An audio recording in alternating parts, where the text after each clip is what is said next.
Assalamualaikum warahmatullahi wabarakatuh. Sahabat beriman, bangsa Yahudi adalah bangsa yang biasa juga disebut Bani Israel. Julukan Bani Israel ini disebutkan pada Nabi Yakub alaihissalam yang punya sebutan Israel, yang artinya kekasih Allah. Julukan tersebutlah yang membuat bangsa Yahudi merasa derajatnya lebih tinggi dibandingkan bangsa-bangsa lainnya. Kelakuan bangsa Yahudi yang sering meremehkan atau menghina bangsa lain bahkan sudah dicatatkan dalam kitab suci Al-Quran. Setidaknya ada 3 janji Allah Subhanahu wa Ta'ala kepada bangsa Yahudi. Lantas, apa janji Allah yang disebutkan Al-Quran kepada Yahudi? Seperti apa wujud janji Allah Subhanahu wa Ta'ala kepada Yahudi? Dan kapankah kebangkitan kaum Muslim yang dijajah Yahudi? Simak ulasannya dengan menonton video ini hingga akhir. Tentunya hanya di channel Islam Populer. Tapi sebelum lanjut, jangan lupa klik subscribe, like, dan lonceng notifikasi untuk mendukung channel ini agar terus menyiarkan syiar Islam.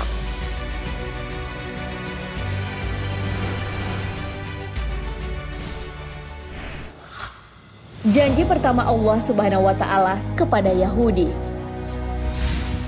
Berbicara tentang bangsa Yahudi, membuat ingatan kita tertuju pada tingkah lakunya yang sering meremehkan bangsa lain. Kelakuan bangsa Yahudi ternyata bukan sekedar kebetulan, sebab Al-Quran telah menjelaskan tindak tanduk bangsa Yahudi. Allah Subhanahu wa Ta'ala berfirman, "Dan telah kami tetapkan terhadap Bani Israel dalam kitab itu, sesungguhnya kamu, Bani Israel, akan membuat kerusakan di muka bumi ini 2 kali, dan kamu pasti akan menyombongkan diri dengan kesombongan yang besar. Maka apabila datang saat hukuman kejahatan yang pertama dari kejahatan itu, kami mendatangkan kepadamu hamba-hamba kami yang mempunyai kekuatan besar. Lalu mereka mencarimu keluar masuk kampung ke seluruh negeri. Dan itulah ketetapan yang pasti terlaksana." Al-Quran Surah Al-Isra ayat 4 hingga 5. Ayat tersebut turun di Mekah jauh sebelum kaum muslimin mempunyai kekuatan di Madinah. Dalam catatan sejarah, bangsa Yahudi telah berkali-kali mengalami kehancuran sebelum datangnya Islam. Keberadaan bangsa Yahudi pernah hampir punah oleh kekuatan Babilonia dan Roma. Hal ini terjadi sebelum Islam datang. Bangsa Yahudi melakukan kerusakan yang pertama setelah ayat tersebut turun. Kemudian disusul dengan penghancuran yang menimpa mereka tanpa menunggu waktu yang lama. Kehancuran oleh bangsa Yahudi yang pertama kali merupakan perjuangan hamba-hamba Allah Subhanahu wa Ta'ala. Hal ini sebagaimana yang dijelaskan dalam Al-Quran. Dialah yang mengeluarkan orang-orang kafir di antara ahli kitab dari kampung-kampung mereka pada saat pengusiran kali yang pertama. Kamu tidak menyangka bahwa mereka akan keluar, dan mereka pun yakin bahwa benteng-benteng mereka akan dapat mempertahankan mereka dari siksaan Allah. Maka Allah mendatangkan kepada mereka hukuman dari arah yang tidak mereka sangka-sangka. Dan Allah mencampakkan ketakutan ke dalam hati mereka. Mereka memusnahkan rumah-rumah mereka dengan tangan mereka sendiri dan tangan orang-orang yang beriman. Maka ambillah kejadian itu untuk menjadi pelajaran, hai orang-orang yang mempunyai pandangan. Al-Quran Surah Al-Hasyr ayat 2. Pengusiran dan kehancuran bangsa Yahudi yang pertama kali mengakibatkan koloni-koloni mereka tersebar ke penjuru negeri.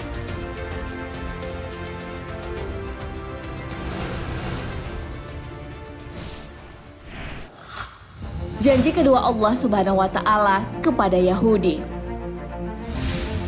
Tak bisa dibantah bahwa kesombongan dan kerusakan yang lebih besar lagi kembali diulangi bangsa Yahudi.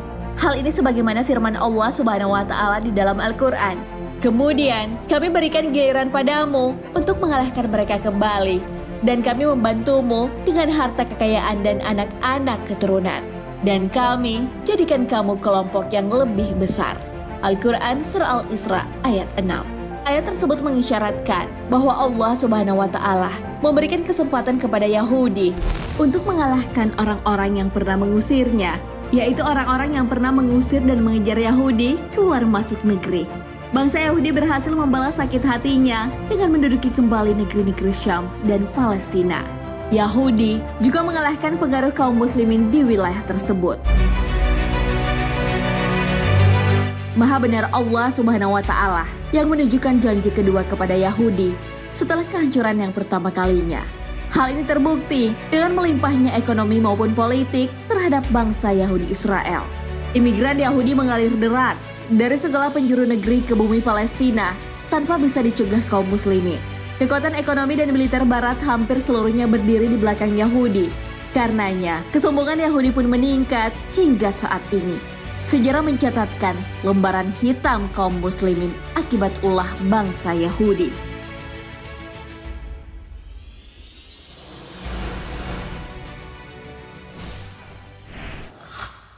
Janji ketiga, Allah Subhanahu wa Ta'ala dan kehancuran Yahudi.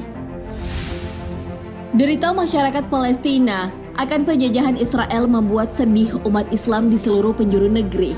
Kekejian yang dilakukan Israel sesungguhnya hanya akan mempercepat datangnya siksaan dan hukuman Allah Subhanahu wa Ta'ala. Hal ini sebagaimana yang dijanjikan Allah Subhanahu wa Ta'ala yang dijelaskan di dalam Al-Quran. Jika kamu berbuat baik, berarti kamu berbuat baik bagi dirimu sendiri. Dan jika kamu berbuat jahat, maka kejahatan itu bagi dirimu sendiri. Dan apabila datang saat hukuman bagi kejahatan yang kedua, kami datangkan orang-orang lain untuk menyeramkan muka-muka kamu dan mereka masuk ke dalam masjid. Sebagaimana musuh-musuhmu memasukinya pada kali pertama. Dan untuk membinasakan sehabis-habisnya apa saja yang mereka kuasai. Al-Quran Surah Al-Isra ayat 7. Dari ayat tersebut, Allah Subhanahu wa Ta'ala telah memastikan akan lenyapnya bangsa Yahudi dari muka bumi. Maha suci Allah Subhanahu wa Ta'ala yang telah memberitahu kepada kaum muslimin akan memasuki kembali Masjidil Aqsa. Hal ini sebagaimana di masa pemerintahan Umar bin Khattab yang menaklukkan bumi Palestina. Dalam kitab Taurat, Allah Subhanahu wa Ta'ala telah memutuskan bahwa Bani Israel akan memasuki bumi yang diberkati, yaitu Palestina. Bahkan di sana, mereka akan mendirikan pemerintahan, tetapi kemudian mereka membuat kerusakan besar, sehingga menyebabkan Allah menghukum mereka dengan cara mengirim hamba-hambanya yang tangguh. Setelah kerajaan mereka binasa, mereka diusir dan dicerai-beraikan. Hal ini sebagaimana dalam firman Allah Subhanahu wa Ta'ala. Hai kaumku, masuklah ke tanah suci Palestina yang telah ditentukan Allah bagimu. Dan janganlah kamu lari ke belakang karena takut kepada musuh, maka kamu menjadi orang-orang yang merugi. Al-Quran Surah Al-Ma'idah ayat 21. Sahabat beriman, kita ketahui bahwa kaum muslimin saat ini memiliki jumlah yang amat besar. Akan tetapi, bagai buih di lautan yang mudah terombang-ambing oleh derasnya gelombang. Sementara itu, kualitaslah yang menjadi faktor penting dalam sebuah perjuangan. Allah Subhanahu wa Ta'ala berfirman, berapa banyak terjadi golongan yang sedikit dapat mengalahkan golongan yang banyak dengan izin Allah. Dan Allah beserta orang-orang yang sabar. Al-Quran Surah Al-Baqarah ayat 249. Wallahu a'lam bishawab. Sahabat beriman, jangan lupa berbagi informasi dengan share video ini, karena sebaik-baik manusia adalah yang paling bermanfaat bagi manusia. Wassalamualaikum warahmatullahi wabarakatuh.